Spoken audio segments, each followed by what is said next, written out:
Hello, everyone. Welcome to a new edition of Hue Spotlight. Well, it gives me great pleasure to introduce our guest today, Ian James from Dartmouth, Nova Scotia. Let's call him soul, R&B, pop. Is there anything else I can add to the list, Ian? Geez, I don't know. I kind of draw from a lot of different styles, so probably, but we'll stick with that. Well, it's pretty good. I, Maybe we could add blues to that too as well. yeah, you could have blues, you could have jazz, maybe even a little bit of country sometimes. Okay, so you are definitely no stranger to the music scene. Let's go right into it. Congratulations Sure. on the seventh album. That's Yes, quite an thank you very much. accomplishment. Oh, well, Weeknights. thank you. Yeah, I mean, I guess they add up after time, don't they? And do you remember the first album you made? Oh my God, constantly. I think about it all the time. It was really a great experience for me. I was quite young, 19 when I started it, and worked with a lot of incredible musicians and engineers. And I actually, and the reason I say that is because I live not far from the home studio where it was recorded, and I drive by it sometimes and think about that. And when you Yeah. look back at that, like your whole breadth of work to where you are now, um, if you had the chance to go back, would you do anything differently? I don't think, like you mean musically? Yeah. Uh, no, I don't think musically. No, I've always been pretty definitive about what I wanted musically, and I produce my own records, and yeah, just great musicians. I love hearing great musicians bring my songs to life. I mean, almost, an interesting story related to that is that the last track on this record, Weeknights, is called "Waiting for Never," and it samples the first song from my first record.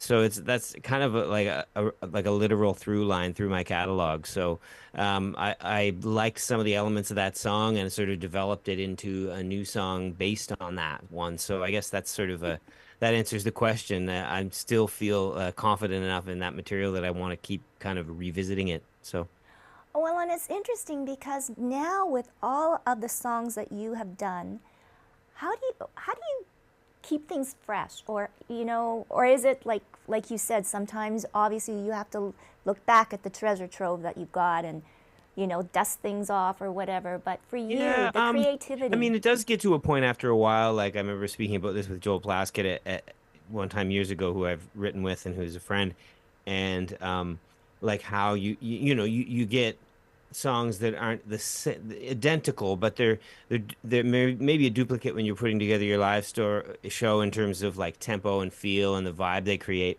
So sometimes, you kind of revisit a certain tempo or time signature or set of chord changes. But I mean, I try to keep it fresh. I mean, I feel like, I mean, it's like an athlete or an artist or really, I guess anyone, you hope that you're continuing to grow and continuing to get better. So, I mean, I guess that's what keeps it fresh is that I'm trying to always do something better than what I've done before?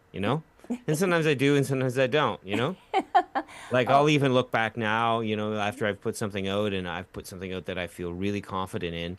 But if there's a song that's sort of does a specific thing, especially in a live context, I'll sometimes go, yeah, that new one is really great, but I still think I did that kind of a song better on this past record, so that'll stay in the live set?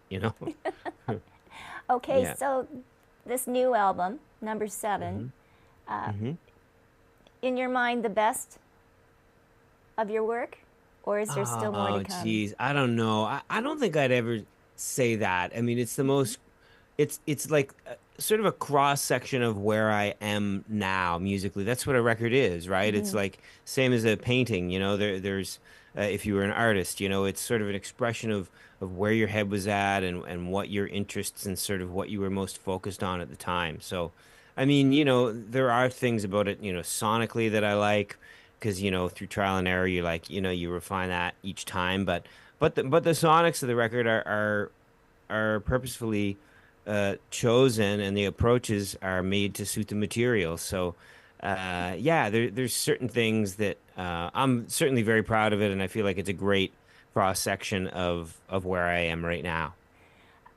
Question for you, of course. hmm Weeknights, Yes. not like Week, but Correct. Weak nights. Yes, yeah. Story behind that? Yeah, there is actually. So on my sixth, no, sixth, that was my sixth. My fourth record, Yes Man, there's a song called Any Fool, which is one of my strongest songs, and it's a ballad, and the character is in a similar situation to the character in Weeknights, where they're sort of, trying to get past a relationship that's ended. And there's a line in the second pre-chorus of that song where the character says that they have a weakened resolve, meaning a resolve that isn't as strong as they would like it to be. But I had someone at a show come up to me and ask me if I was saying weekend or weekend. And then I told my wife that, and she's like, "Oh, I always thought you said weekend too." And so, interestingly, the lyric works depending, no matter which one you chose. But I was interested in that, and I was like, "Wow, it's amazing with language that changing one letter can make a word mean something totally different." And so it made me think that that's interesting that maybe somebody could be weakened on the weekend, and so then it led me to thinking, but then I switched it, and this person isn't weakened on the weekend, they're weakened on the weeknights. And so yeah, I mean, language, Is it most funny? songwriters are kind of like language nerds. So like they're always looking at words and how to manipulate double meanings and stuff like that. So yeah, I thought that was interesting, and then it developed into this title, and then I just sort of it seemed natural that on the chorus, and I would cycle through all of the days of the week in the sort of the songwriting trope of other hits like Calendar Girl or like 7 Day Fool by Julie Black. There's a million great sort of days of the week or months of the year songs that use that as a way to express an idea. And so, yeah, it just sort of happened naturally. Wow. Okay. And speaking of words, I want to talk now about your relationship with another word guy, incredible rapper, Classified. Yeah, Classified is an incredible rapper and an incredible artist and producer. Yeah, he's a cool cat that I've sort of known from around the scene casually for a while, but um he was listening to my fifth record, episode 5, which came out in 2021. And 2020, well, yeah, kind of both. It was a slow, staggered release. But yeah, and heard a few of the songs and really liked the chorus hooks and wanted to sample them.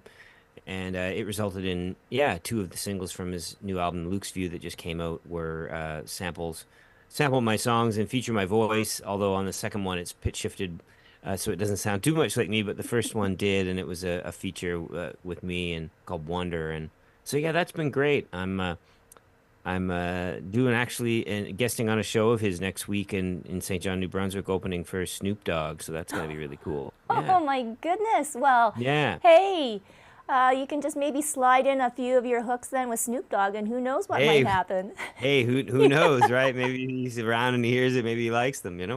Hmm.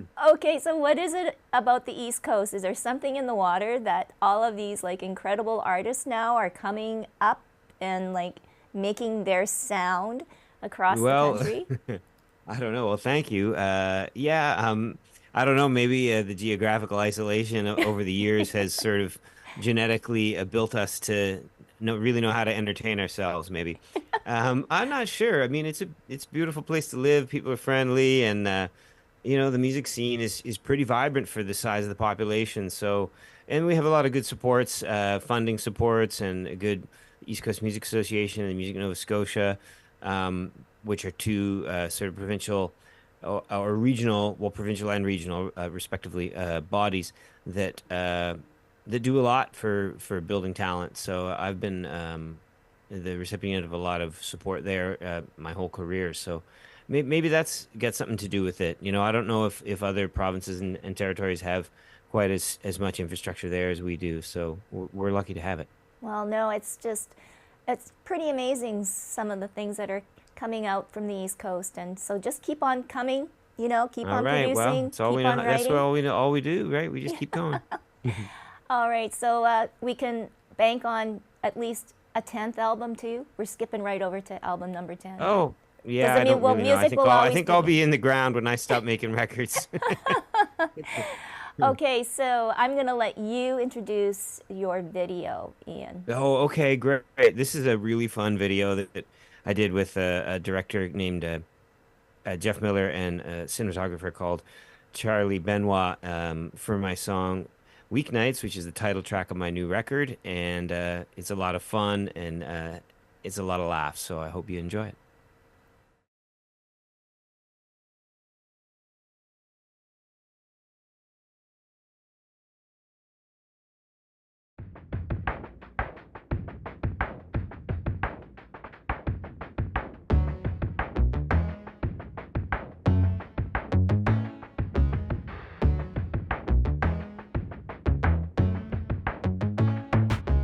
I miss you more in the mundane, small things. Your car in the drive, your key in the lock. The nothing we did and the small that we talked. The sound of your steps on the staircase, your sweet face, rolling your eyes at my punchlines and laughing at them for the 10th time. I keep myself together, but it don't last forever.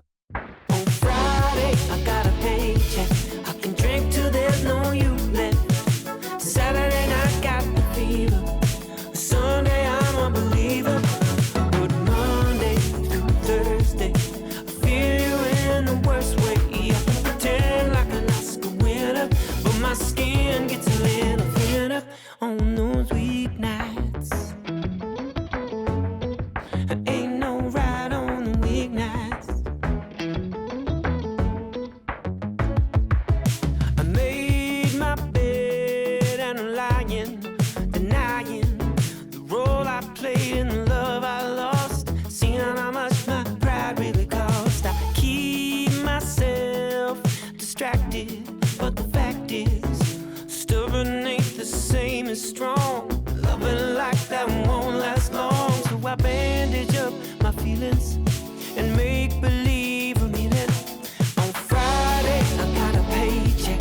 I can drink till there's no you left. Saturday night, got the fever.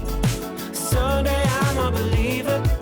But Monday through Thursday, I feel you in the worst way. I can pretend like an Oscar winner, but my skin gets a little thinner on those weeknights.